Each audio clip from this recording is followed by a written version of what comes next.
Welcome back to another day of weekly forecasting. My name is Mark. If you're new to here, we do weekly forecasting to see what we were expecting for the week ahead. We look at certain levels that we could trade off of, so certain point of interest, and then certain targets, and so on and so forth. I actually can't remember what I said about these markets last week. However, I will have a link either in I don't know which side it is, but a pop-out banner, and also have potentially the link in the description below if I remember. But yeah, without further ado, guys, let's get right into this. So first of all, on the on gold, we have just finished on the monthly, so I'd like to see how it finished. So you can see here that we have had 1, 2, 3, 4, 5, 6 whole bearish months, right? Not a bullish month in sight. We are falling on gold heavy right now, okay? We could expect a little retracement to the upside this month, or obviously we could easily just keep falling down. However, I don't see this overall trend actually breaking for quite some time here. I don't see it finishing back up above here and then pushing all the way up to here. If it does, let's say if the monthly or the weekly does finish back up inside this level, we could potentially look at it as some sort of market manipulation. As you can see, there was sell side liquidity up here and buy side liquidity up here waiting to be tapped. So what could expect is to be the sell side liquidity to be taken first, and then the buy side potentially continuing up to the upside, obviously as inflation grows. However, due to the Fed actually willingness to slow down the market growth and overall GDP of the United States, inflation should be the priority of the Fed, and therefore we don't really need a quote-unquote inflation hedge. So therefore the gold might continue to collapse. Furthermore, as well, you can see because of the Fed's direction of keeping inflation in check, the value of the US dollar has actually increased exponentially compared to most currencies out there, especially against the euro and the pound. So in terms of fundamental news, we have that going for us in terms of bearish sentiments for gold to continue. You can see as well during trying times like these, you can see some these commodities and stuff do tend to push to the downside and do tend to crash. Not commodities, metals, sorry, but commodities do crash as well. You can see with oil as well. So, but that's not the point of the video today. Okay, so let's look at how it actually closed on the monthly time frame. You can see that we have rejected this level over here. It's actually more clear on the weekly time frame, but however, you can see how many taps we have of this level, and it is significant in this market right now. This 1600, 1615 level, something like that. So I just like to just see that as obviously the monthly has just closed. So that's the only time I really look at the monthly time frame. Okay, so as for the weekly time frame, you can see here that it has just look at this wick, body, how many touches this level really has, wicks, you know, a bit of consolidation around this level, again wick, and wick. Loads of this area is a high confluence area, not high confluence, sorry, where there's a lot of traffic around this area, and the weekly closed exactly on there. Does that that should give it some significance over here. We could expect a little bit of a pullback before continuing down. That's what I'm expecting overall. As for targets, I am looking to target, especially if this bearish momentum continues, I'm looking to target 1570, 1574, 75 around that level, as I think that's the next logical place gold could fall down on.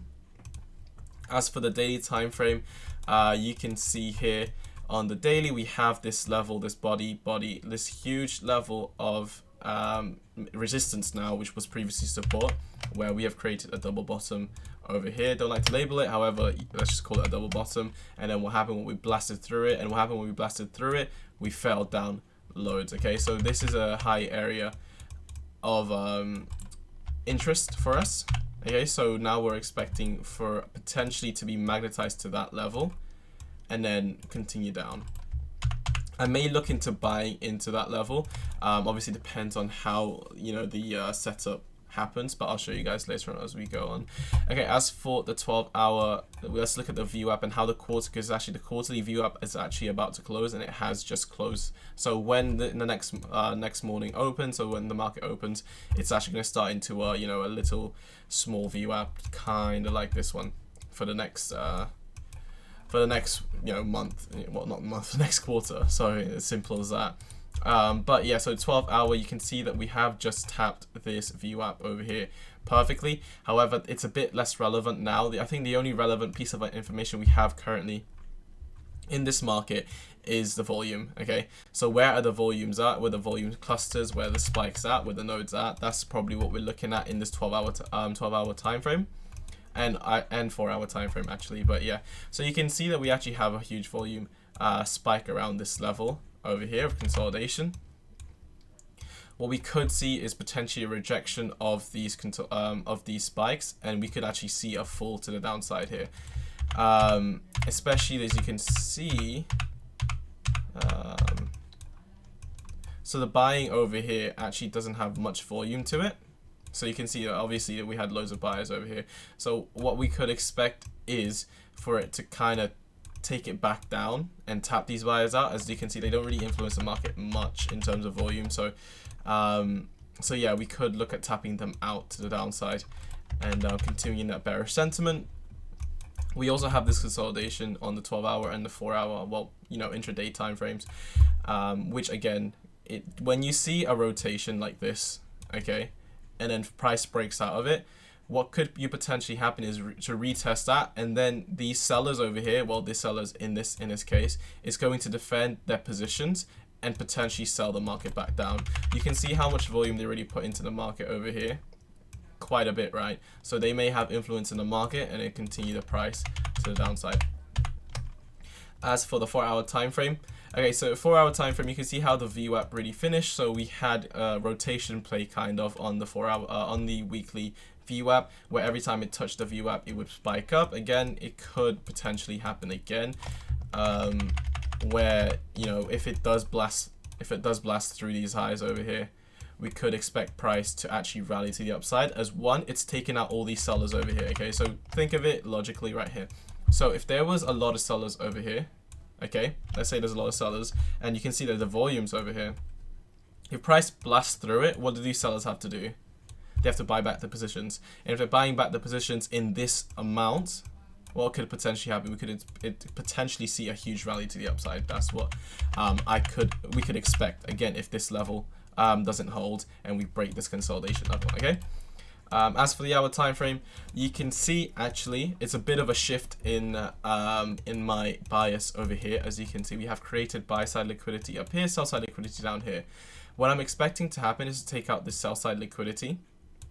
Okay, go back to the previous POC, which I don't really just show you guys, but I'll show you anyway. So the previous POC is over here of the previous previous point of control of the previous session is over here. So we could potentially tap that area and then continue back up. Especially you can see what happened here when price falls below VWAP slightly, it rallies. Okay, so again, we could see that exact move play out here. Obviously in the new week we will see a new VWAP forming, so it might be a bit of a less relevant information, but what is a valid information is this fixed volume profile I've drawn up over here. From this impulsive move up to this consolidation level, you can see where most of the volume is currently is in the bottom side of this range, which means to say that what we could potentially see is more sellers, actually more buyers actually potentially be loading up their positions over here. So overall, we could take the market to the upside. However, we could see some early buyers over here that could get tapped out and then finally rally the upside. Okay. Another thing that could happen is potentially taking out these buyers again, as I said. Right, as soon as these buyers are taken out, especially on the higher time frame where most of the volume are, we could potentially see is a push up and push back up, push down, push back up, and then we hit that daily level. From that daily level, I'll see how price action is, and if price action is saying buyers are running out of steam, then I'll potentially be selling all the way down to the weekly close, and then if that does break, then I'll be holding all the way down to the first targets over here, which, as you can see, is quite a lot here. you know, 12,000 pips. Obviously, I'm not going to hold it all in one trade, and I'm not going to hold my entire position. I'll be closing partials here and there, potentially be looking at scalings here and there as well, and then potentially going at the first targets down here.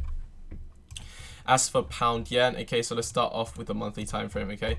So monthly time frame, closing a doji, very, you know, very confusing stuff. However, it has left one. It went back into this liquidity pool over here, so it spiked into liquidity and then created even more liquidity up top.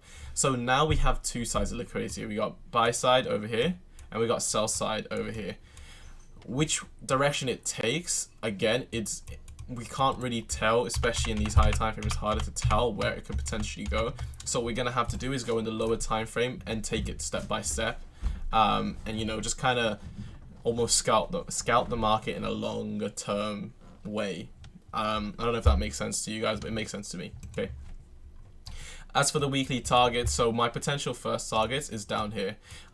We could expect price to kind of, you know, reject this level, the weekly level, and then take the potential targets here, and then, you know, and if this does get broken, what we could expect is for the wick to get filled and go back into liquidity over here. If that liquidity does fail, you can see how much free traffic we have over here, right? So if, you know, if this level does break, it could be like a GBP USD part 2, where I'll show you where we just continued to collapse over here. So as soon as we broke this level, you can see that we went down. Okay, nice. However, you can see the pound did kind of recover from all the mass selling. Fundamentally, it doesn't really make sense why they will recover. Maybe because, you know, it was already priced in when the whole tax cuts happened. I don't know if you guys know what happened with pound with the UK economy. The government decided to cut taxes, which is very inflationary, whereas the Bank of England is trying to fight against inflation. So they're kind of going against each other right now. It's a bit of a weird scenario to be in, and that's why we've had quite a push to the downside for pound yen. Okay, so for the weekly time frame here, again, we could potentially look at these weekly potential targets over here, as it has quite, you know, quite a lot of area. Obviously, you could say that's the level. You can say that's the level, obviously. It's up to you. It's up to your interpretation. But overall, I'm looking at downside move here. As for the daily time frame, we have one major key level here that I'm really looking at, and I'm looking at how price will react to it. Okay, so first of all, we have this candle body. You can see it created support over here. However, once support was broken, what happened? We had a huge spike to the downside, huge spike to the downside, and now we're kind of rallying back into it. So why is this really important? So one, it created an imbalance in the market, right? Okay, so it was a buying imbalance, I think. Yeah. So you can see once this price has been broken, the amount of sellers you can see is a lot. Okay, even create a node over here, even though it's quite a small consolidation. Quite a lot of selling volume over here. So what we're expecting to happen is price does fall back up to this level. We can see either, you know, more sellers coming into the market as they saw this move prior, or these sellers already looking to defend their positions and again sell the market to the downside once more. However, obviously, if it does get blasted through, okay, again, exactly the same thing, because there was loads of sellers over here. So if it does get blasted through, don't be surprised if we go to the next level, which is over here, and then we've probably finally sell off. Okay, so that's one level. If you can see as well on the 12-hour time frame as well, you can see the high volume. If I just scroll here, so it's just this, you can see the high volume node. Everything else seems to be a single print. Obviously over here, until we get to this level where potentially these sellers may have start taking their profits off the table, so start buying, and that's why we had loads of buying push to the upside here. Okay, but they could look to re-enter to the downside. Okay, now for the 4-hour time frame, what we could potentially look for is this high volume again. Okay, this high volume level on the left here. Okay, so we're looking at this high volume level over here. It also matches up with the daily time frame quite perfectly. We're not really looking at the VWAP, you know, just like before, because again, it's going to print a new VWAP anyways. So we're not looking at the VWAP. We're looking mostly at the volume right now. So yeah, as for the hour time frame, exactly the same as I did earlier. I put the, you know, the huge push to the upside, so the impulse and the consolidation, and you can see most of the volume is actually on top here. Okay, so that means is potentially more sellers are actually loading up their positions. I'm expecting buy side liquidity to be taken first and then push to the downside. Again, we can see there's loads of liquidity to the upside as the POC is up there. Okay, so yeah, that's what I'm looking at for pound yen. So pound Aussie dollar, right? You can see it's kind of the same thing, but it's just a bit ahead.